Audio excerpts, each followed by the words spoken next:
નવરાત્રિની તૈયારીઓ હાલ પૂરજોશમાં। નવરાત્રિ દરમિયાન સુરક્ષા વ્યવસ્થાનું મુખ્યત્વે ધ્યાન રાખવામાં આવશે। સુરત પોલીસ દ્વારા પણ કોઈ કચાશ છોડવામાં નથી આવી રહી।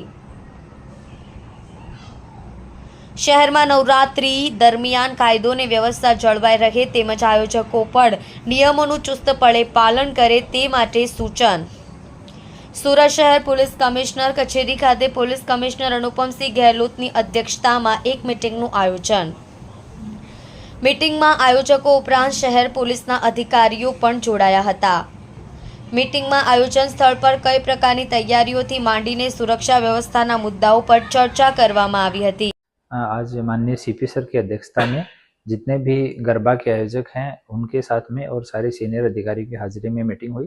तो आयोजकों की तरफ से जो शंकाएं थी, परमिशंस को लेके, मैनेजमेंट को लेके जो सवाल थे, उनके संबंध में चर्चा हुई और सभी को डिटेल में बताया गया है कि डूज एंड डोंट्स के बारे में, सिक्योरिटी के बारे में, सेफ्टी के बारे में, जो परमिशंस लेनी है उन सब के बारे में चर्चा हुई।